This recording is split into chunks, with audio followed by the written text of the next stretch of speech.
So today we're gonna talk about the integration program in France, which was launched launched by UVCA in partnership with our French colleagues.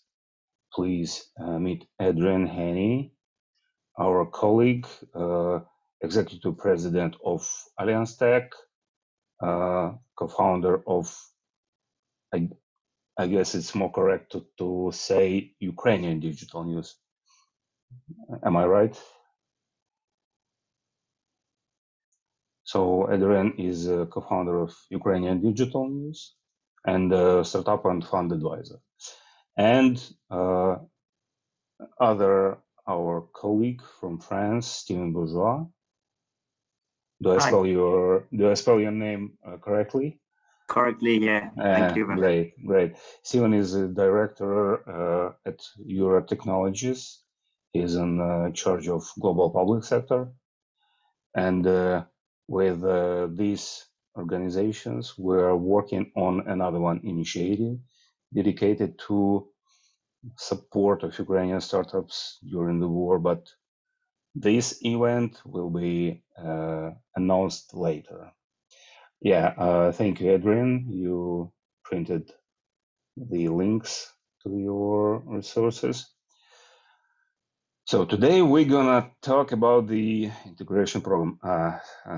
Sorry, I forgot to introduce our chairman of the board, Andrei Kolodiuk, chairman of the board of the supervisory board of Ukrainian Venture Capital Association. He's here. He's muted, but he's here. We're gonna talk about the program itself and about the simplest question, about the basic issues regarding this program. Maybe we should tell more about this program for you, but I would like to give the floor to Adrien first and then to Steven in order to describe this program. Okay? Yes, thank you so much. I'm sorry that I'm calling from a cafe in France. So it's very beautiful. You see the Art Nouveau style, but it's a bit noisy. So I'm very sorry if there's some background noise, that I don't have the proper headphones to mitigate this background. So yes, indeed, France, like most countries of the West, have felt a great deal of solidarity and willingness to support Ukraine since the war began. And I could say that as far as France is concerned, this war is a terrible thing, but it brought something positive in the relationships between France and Ukraine in the tech field. Before the war, very few people in France paid attention to Ukrainian technology startups. Some, of course, knew about IT outsourcing in Ukraine as a major software development powerhouse. But as far as tech startups were concerned, few French people knew what happened in Ukraine, and few Ukrainian entrepreneurs even cared or knew about France. As you all know, the USA was the favorite destination, or perhaps London or Berlin, but not France. But since these misfortunate events, the war began, at least has it had a good result in terms of interest of in Ukrainian technologies. Some of you went to Viva Technology, a very big event in Paris in June. It's one of the largest events in Europe. And there was the Ukrainian booth and several Ukrainian startups, and the number of French organizations of all types, public support, accelerators, investors, who paid attention to Ukraine and who said, look, it's interesting. We didn't know about that. No one knew that Grammarly is from Ukraine, for example. So now the new situation, And the UVCA, as well as my organization, it is a French nonprofit called Alliance Tech. We decided to kind of use this opportunity to go further than just a bit of extra recognition, and to try to find good points of destinations for Ukrainian teams who are often already in Europe, but to find good points of destinations because it should be well integrated into one of the strongest ecosystems of Europe. So France, perhaps it's less sunny than Portugal, and there's less venture capital than the United States, but it's closer to Ukraine than the United States. And it's many more industrial and VC and consumer market opportunities than in Portugal. So depending on your industry, it's a good choice in Europe. It's one of the good choice. It's with Germany, one of the two main markets for startups in Western Europe, in European Union. Of course, England as well, but England is no longer in the European Union, and it's a little bit less integrated. So France must be considered as an option for you if you want to start an office or temporarily move your company, your headquarters to Western Europe, or forever or temporarily, depending on how the situation will evolve. But it's still important that you consider this option. And the UVCA and my organization, we explored several options in France among the biggest tech hubs. And we agreed a special program with EuraTechnologies. So now this online session is just to tell you more details, to explain to you everything you need to know if you would like to consider participating in this program. But I believe that this program has been designed specially for Ukrainian startups with a lot of, I would say, things that few startups will find. So it's really specially designed for you by EuraTechnologies, by the UVCA, by my organization, with the personal support of the mayor of Lille, who is helping with housing. So, well, that's enough at this stage. I would like probably to absolutely talk to my colleagues. Thank you, Adrian. Steven, the floor is yours. You are muted or disconnected. Sorry, is it good now? Yeah. Perfect. That's okay. Yes, sorry, I was indeed muted, and I always forget to unlock my stuff. Anyways, good things that you can hear me. So I'm not going to come back on the different elements that Adrian mentioned. Just a few things, however, is that there was a train for Europe to assist and to work with Ukrainian startups, and it was more the USA back then that took the opportunity to take that train, and we actually missed it in Europe and in France especially. I was as well in Vivatech, and I got the chance to see how rich the Ukrainian ecosystem is. I got to meet a lot of people over there, a lot of different Ukrainian tech actors. And as Admistro mentioned, we've been working since the breakout of the war on another project with UVCA and Alliance Tech, and we hope that this project is gonna be built. But it's something else. Now I'd like to talk indeed about the program of welcoming startups in Lille in EuraTechnologies. This is something that we discussed with Adrian and Andrew and Mitro, saying we have to do something to assist Ukrainian startup, and we can't even host them. We have to do something anyway.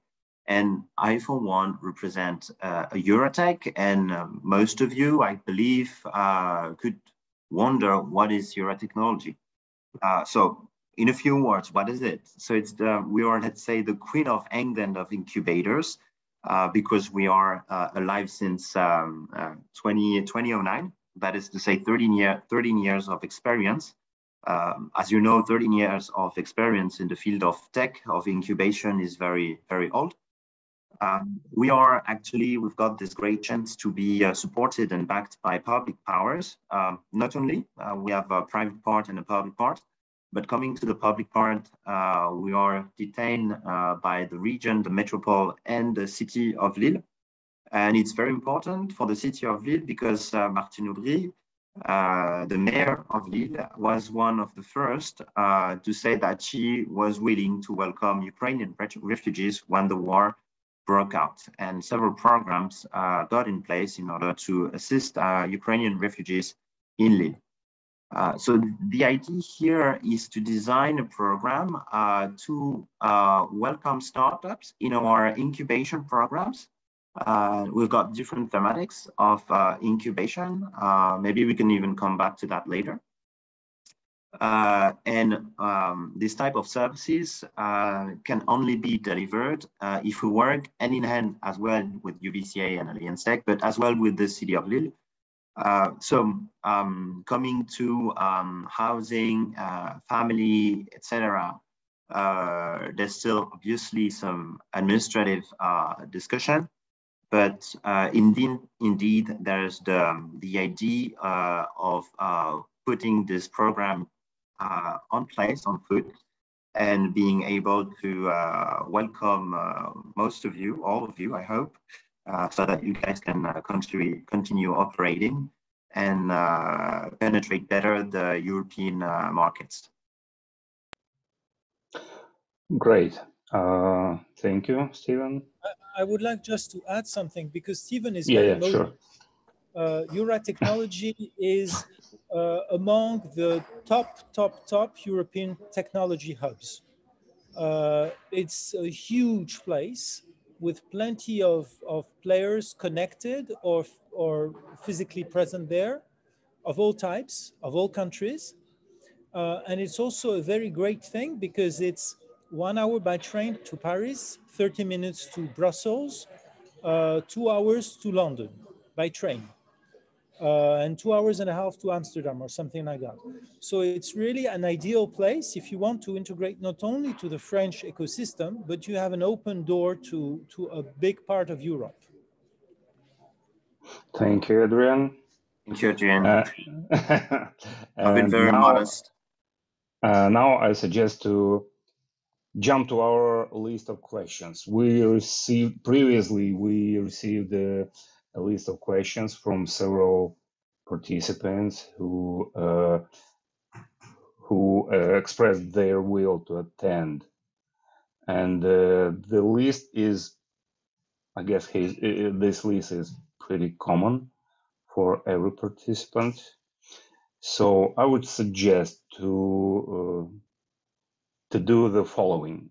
I will read the questions and I will let Adrian or Stephen to give the short answer to these questions. Actually, we know these answers, but all of you have to listen to these answers and to consider these answers. And then if we will have other questions not discussed during the not pointed or not listed in this list, I will be happy to let you ask this question. Okay. So let's move. Are there any industry or sector preferences for participating projects? Please, guys, your short answer for our guest today. Stephen, go ahead. Yeah, I guess this one is for me. So that's why I didn't mention it in my introduction, but EuraTechnology has, let's say, different thematics of incubation. And for each of them, we have what is called a startup manager that is here in order to assist the development of the projects and of the startups. These different thematics are fintech, edtech and HR tech, cybersecurity, green tech, industrial robotics, space techs, agtech, and retail tech and e-commerce. So, and then prop tech when it comes to real estate. So when it comes to all of these thematics, we will be able to give a very specific assistance. But startups that are involved in other industries would be obviously able to integrate an acceleration or incubation program in a more, let's say, business or generalistic way, rather than only a strongly vertical assistance. Thank you. Next question. Are there quantity limits for projects from similar industries or sectors? It means if we take one project from EdTech, we're not allowed to take another one or not? No. Great. Next question. Will projects have a chance to communicate with European corporations or big companies operating in targeting industries, in addition to scheduled meetings during the program? Yeah, I'm going to take that. EuraTechnologies is not only a company that would be an incubator or an accelerator, it's as well, let's say, a neighborhood. It's a neighborhood that is called, for people in Lille, the EuraTechnology neighborhood. And we have not only startups or not only projects, we have big corporations, we have several actors, institutions, research labs. Obviously, people that are present on this neighborhood have direct connections through all of these actors. And beyond that, as Adrien mentioned, the geographic situation, location of Lille is ideal because we are 1 hour away from Paris, 30 minutes away from Brussels, 1 hour away from London, and even 2 hours away from Amsterdam. So if you guys need to see a client or potential client or anyone, or people from the European Commission at Brussels, you're very close. So obviously you guys will be, that's the key aim of the program, to be connected with actors, big corporation, European ecosystem. Great, thank you. Next question. Are there any requirements for projects by stage or achievements or something else? No. Short answer, no. No. Great. Great. What are the KPIs for projects, or are there any KPIs for projects participating in program during the program or by the end of the program? So at EuraTechnology, we have our own program that is set in stone. But for this specific welcoming program, we can adapt it to the other one. So we can think of a program that could last 12 months, for instance. And when it comes to KPI for projects, at the end of each program, we have committees, usually with potential investors, other actors. It could be potential customers or people from bigger corporations that are here to, let's say, evaluate the progress of the startup for the last 6 or 12 months. Okay, thank you. Next question. Actually, I heard this question several times. Is this program just an acceleration program, or it's something bigger? The sentence that is written is perfect according to me. It's a program of acceleration by content, but aiming at supporting specifically startups in need and refugees. Great, thank you. Yes, that means that concretely it's acceleration through EuraTechnology, but also assistance to get housing and the school for children, etc. So all this is integrated. Great. Let's move on. A practical question. What about housing? And where will the participants be accommodated? Previously, we had a conversation on this topic. And right now, as far as I know, right now, we don't have a precise answer, but Guys, could you add some information on this? Yes, so the this discussion, matter? yes, indeed. Discussions are going on with the city of Lille. The city of Lille has already put in place a program for refugees since the past month. The idea is to go hand in hand maybe with this program. And this program, housing will be either free or paid based on the person's revenue. So there's still a few discussions on it, but we are moving forward. Yes. Great. Yeah, Adrian, please. Yes. So France has been rather generous in helping Ukrainian refugees in general since February, and Lille in particular, with their mayor Martine Aubry, who has an active stance for refugees, and she agreed to open her housing programs to this case, to our startup entrepreneurs. So some of them will be hosted in this way. And another part, when you already have some revenues, you have enough revenues in your family or your startup, they might say you are too rich.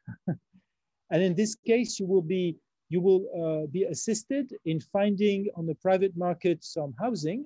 But Lille is a cheap city. It's nothing like London or Paris that are expensive. In Lille, for 500 euros, you can find a 2 or 3 room apartment, something like that. Correct me, Stephen. So it's not, if you have some, some means, it's not a big deal, the housing in the city of Lille. Thank you. Yeah, it's very affordable indeed. It has nothing to do with renting price in London or Paris, for instance. Yeah, Paris is the capital, so anyway, you will pay more in this case. Let's move on. Another one, practical question. Is it required for participants to stay physically in Lille full-time during the program? Or some kind of remote participation is allowed? What could you say? Yeah, a few elements of answer. First one is that this program is designed to help refugees and startups. So a minimum presence would be necessary and appreciated, but it's not necessarily the whole team that needs to be here. So let's say at least the presence of one team member is required. That'd be nice. Okay, great. And following your previous answer regarding the housing, could you say what are the requirements to rent an apartment in France? If I want, for example, if I want to rent an apartment on my own, what are the requirements from the landlords? Or Adrian, you want to take this one? Usual requirements, for example. Yes, yes, I will answer only partly. In France, you usually have to make a deposit of 1 or maximum 2 months, I think. And also, you have to provide guarantees in the form of revenues. You must show that you have a regular source of revenue that is enough to cover your housing cost and other life costs.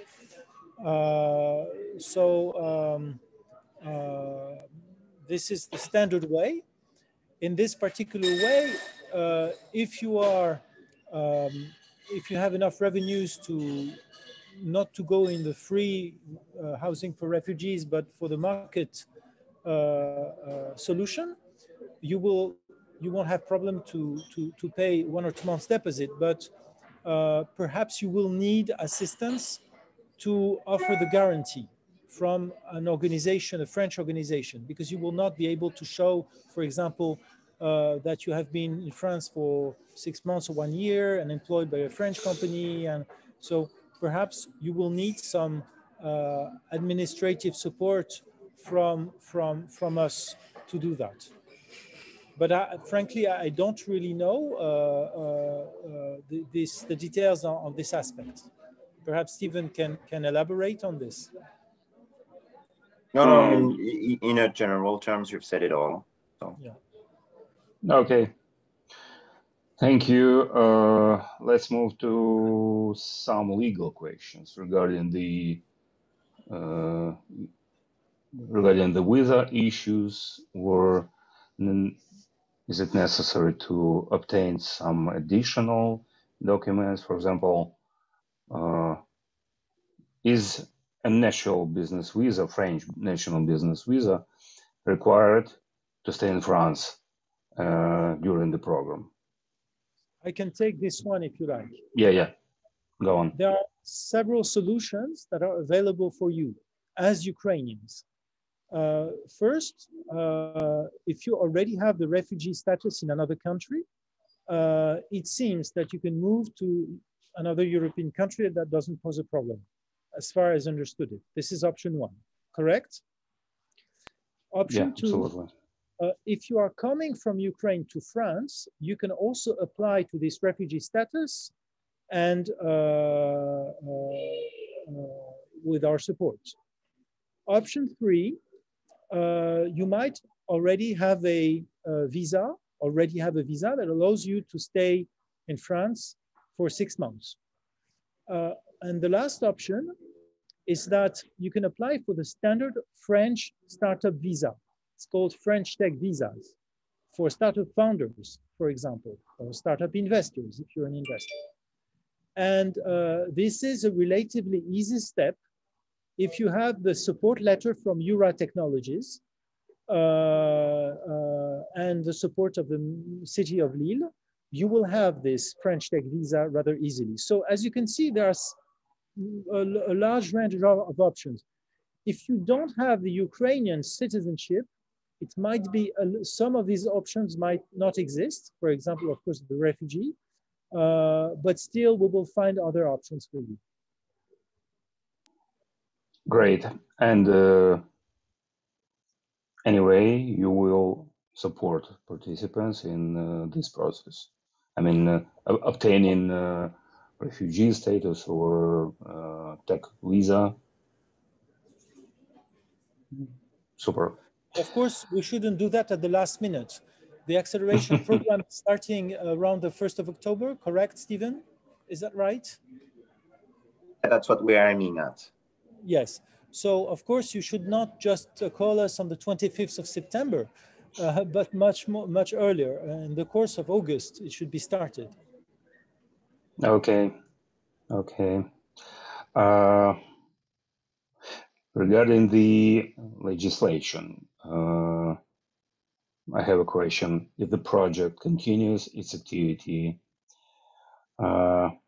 during or after the program, is it necessary to establish, to register a local entity and become a local taxpayer? What could you say on this matter?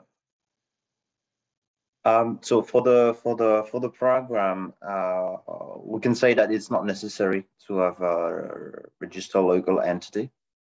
Knowing that if the start wants to stay a little longer or want to benefit from, say, local grants, then it'd be better indeed. Great, thank you. And obvious situation. Many Ukrainian startups were previously registered in foreign countries. I mean, Estonia, United States, Delaware. Some of them are registered in Europe, Western Europe, and somewhere else. Are they allowed to participate in the program? I mean, they are Ukrainians by origin, but they are foreigners by the place of entity registration. What about this? Well, let's just say very simply that we focus more on the status of the participants, knowing that we are aiming at assisting startups with refugees. Okay, got it. Adrian, you have something to add? You are You're muted. I guess that EuraTechnology, as well as our organization, will, if necessary, make some stops here. But this is very flexible. The problem might come from the visa question and the housing question. If you are not Ukrainian, you might not formally eligible to some of the things that we have prepared with the city authorities and with the French government as far as visa and housing are concerned. Okay, got it. Thank you. Let's move on. And regarding the legal entity, if startup considers to register a new legal entity in France, will you assist this project? Yes, of course. Great, that's great. Another part of questions are connected to the subjects and to the education process during the program. What? Sorry, I would like to add something to the previous question. Yeah, for sure.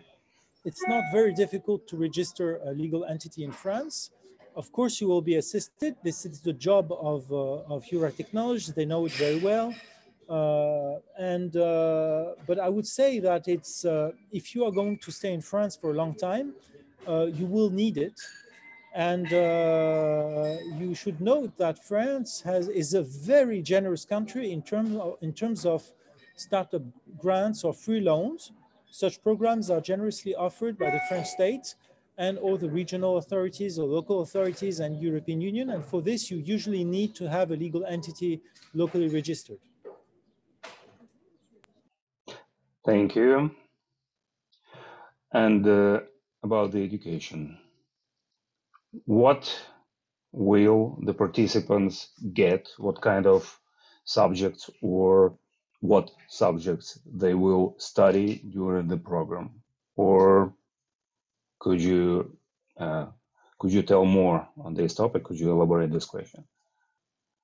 So the acceleration and incubation programs usually give out knowledge regarding how to run a business or to develop a business, strategically speaking, financially speaking, how to make a business plan, how to acquire clients, etc. And then when it comes to these specific verticals, we can have very specified keynotes or formation programs related to this topic. But otherwise, it's a very generalist and business assistance that we provide toward our startups. Okay, so it's kind of a mixture of MBA and accelerator course. Am I right?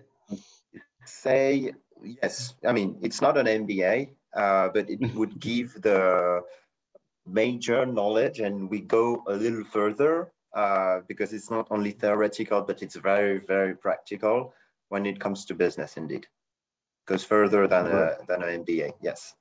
Great. And to add regarding the MBA, because some of our participants asked about possibility to get to get a diploma or something. But okay. Yeah, we don't deliver. I mean, it would be amazing and great, but we don't deliver the diploma yet, hopefully. Okay. And another one question regarding the education and communication both. What about the language skills? I mean, the communication generally is in English. So what is the minimum required level to participate in the program? So all our programs are delivered in English. We speak English between us.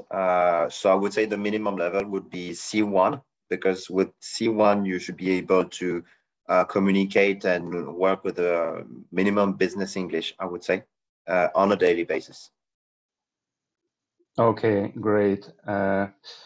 Is there a possibility to study French during the program, for example? Yes, that could be something that we could think of. That would be actually great. So yes, this is something that we can think of. Absolutely, absolutely. Great. Adrian, you are muted again. Push the button. Well, just to add that we hope that you already speak a good English, and whether or not you're coming to France as a startup entrepreneur, as an internationally oriented startup entrepreneur, you already speak a very good English or will soon speak a very good English, regardless of this program. As for France, even though the big majority of your business partners will speak English, you will need to speak French for daily life and for administrative steps.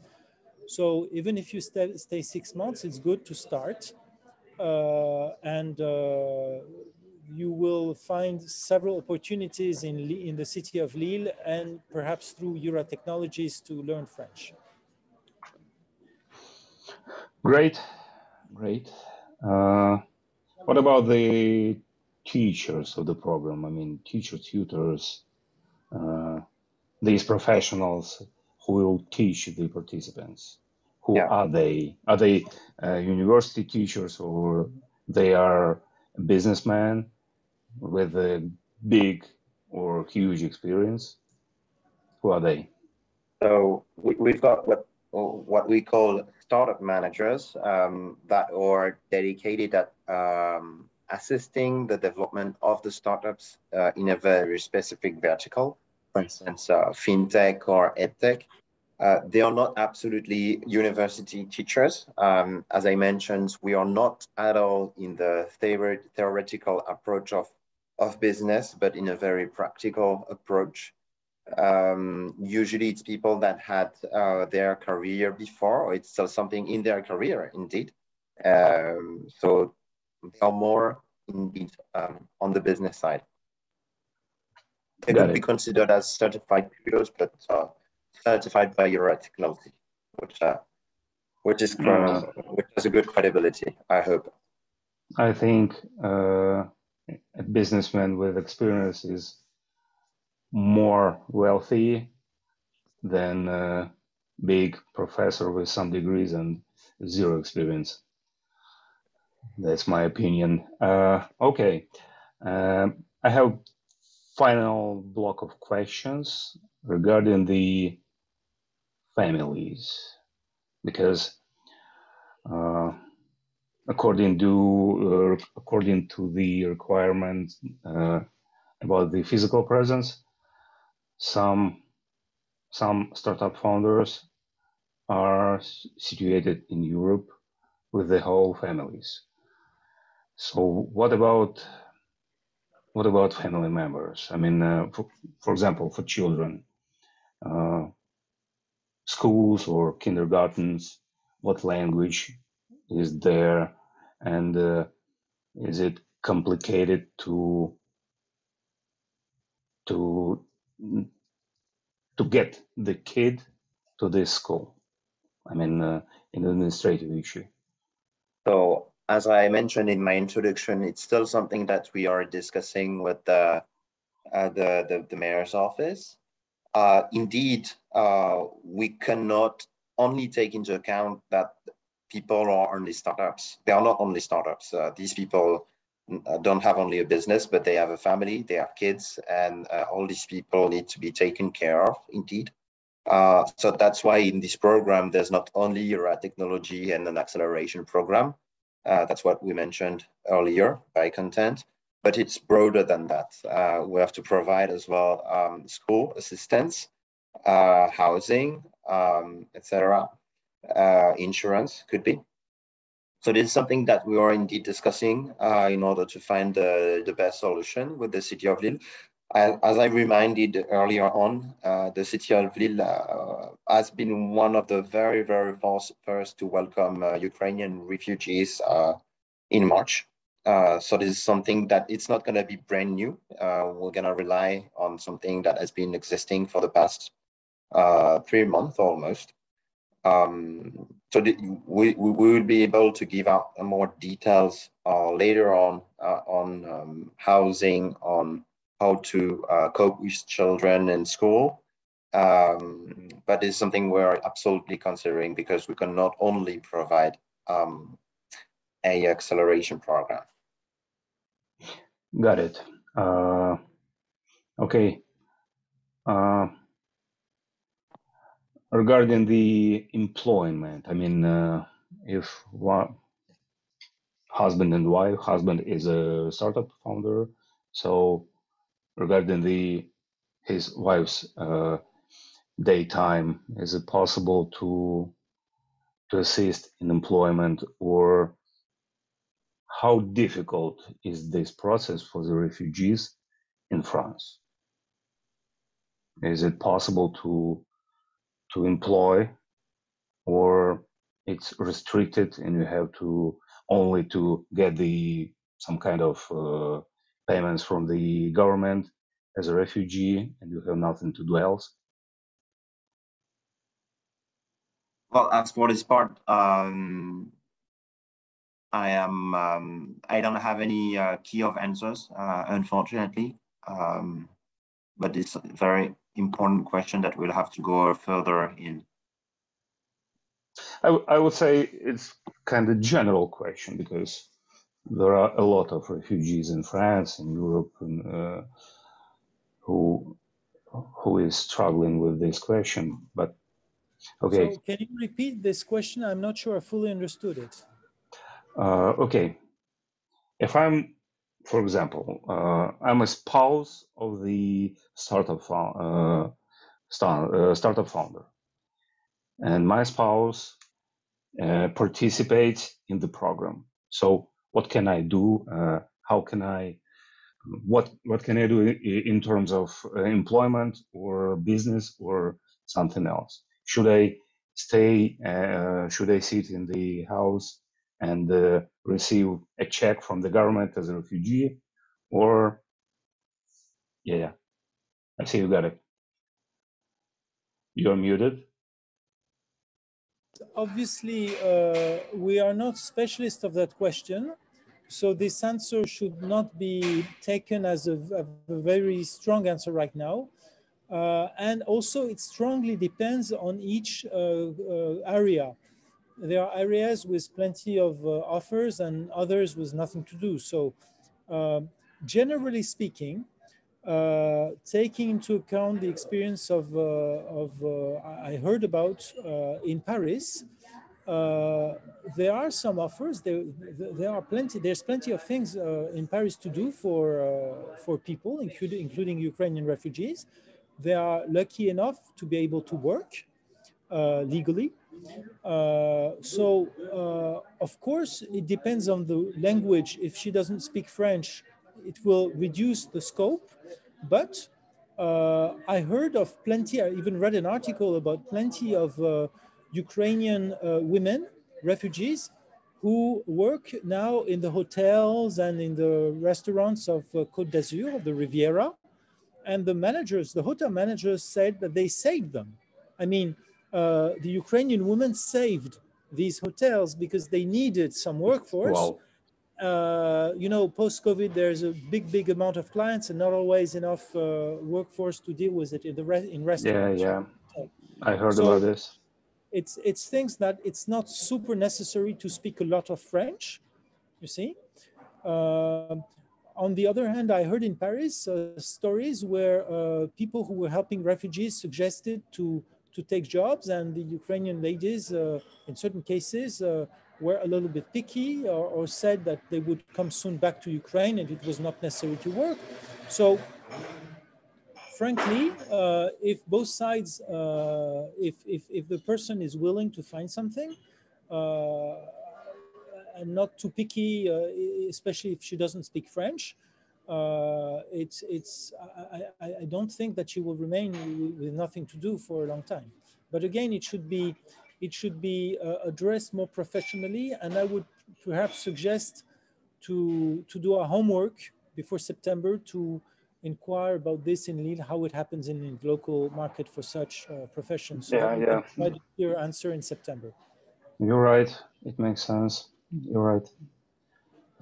Okay, so actually that's it. I mean, the list of questions. So please, dear guests, feel free to ask any question regarding the program, regarding the staying in France. So please. I have say 10 to 15 minutes, if you guys don't mind. But I'm here to answer any question, and I will still be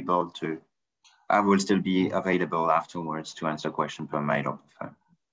I believe our conversation was pretty comprehensive regarding the answers, but if are there any additional questions, please guys ask.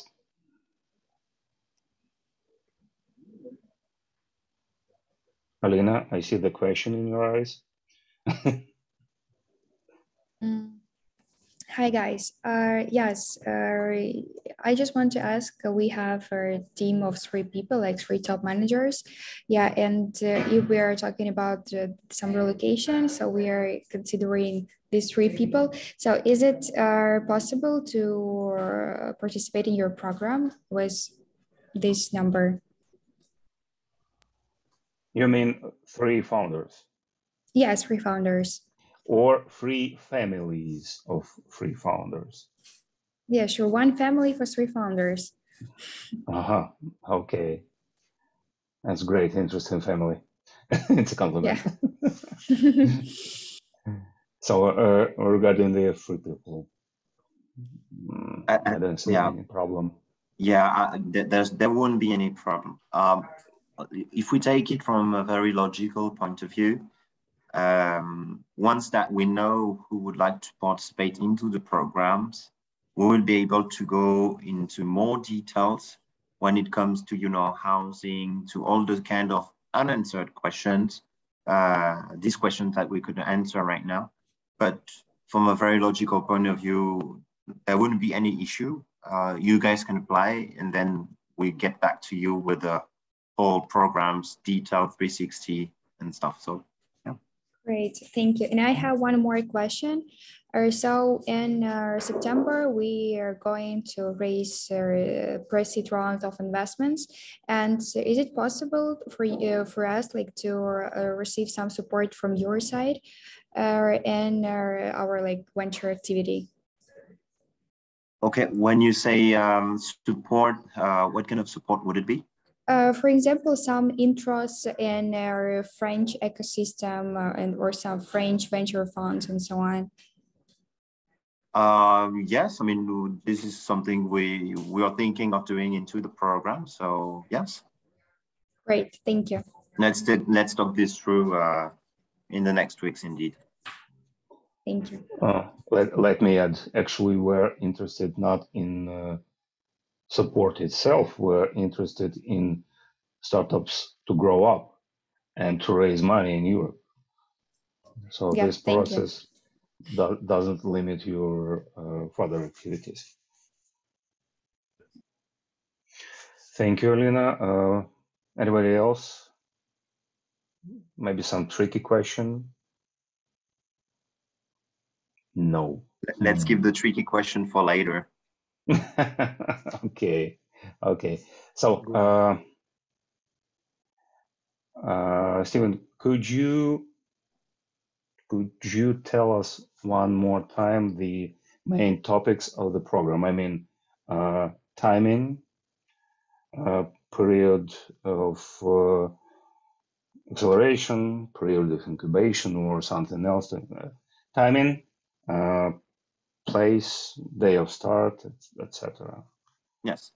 So coming to timing, ideally would love to welcome you for October, because usually, so EuraTechnologies is developing and is assisting 200, say, projects a year, people that are working on business and startup projects. And we have for this 2 promotions, and both of them start in October. and March, and it's a 6-month cycle. Usually these startups can stay 6 months, or they can stay a little longer. They can stay 6 months plus 6 months. Coming to our program, ideally, that's why I said that ideally we would love to welcome you for October, because then we would be in perfect harmony with our own program. The length would be, so at first we discussed 6 months, but we know that maybe for other reasons, 12 months would be better. So we could even go on for 12 months. When it comes to the content of the program, the idea is that we grant you with large offices, not for each startup, but it would be like a big open space for everybody to work together. And then we have cells where you can make your own, phone calls, meetings, Zooms, etc. There would be startup managers, so this kind of tutors that are here to assist the startups. These tutors would be working for you guys so that you can develop your startups, make your business plan, acquire clients. I mean, be it on the incubation side or the acceleration side, because we're not talking about the same thing. And at the end of the programs, so be it after 6 months or 12 months, there will be these committees that will be able to evaluate the progress of the startups. And in between, I just forgot that little thing, in between, the startup managers and people resources at EuraTechnologies are able to connect you with corporations, with the European ecosystems, with research labs, etc. So we try to have a very comprehensive approach on how to build up your startups and develop your startup. So for EuraTechnologies, this is what I can commit on. Coming to housing and coming to assistance and schools for children, etc. We're discussing with the city of Lille, and depending on the number of applicants, we'll be able to provide you with a more precise and detailed answer very soon. Great, great. Thank you. So, are there any questions? Any additional questions regarding the program? If not, I'm gonna thank our partners. Thank you, Steven. Thank you, Adrian. I'm gonna thank you for finding time for this introductory session. Andrei, you'd like to say something? Well, yeah. I believe it was a great talk today. Everything was explained. It's a great program. So, but we need to move kind of fast by applying it because we have a deadline. So whoever did not apply it, please do so, and let's move forward.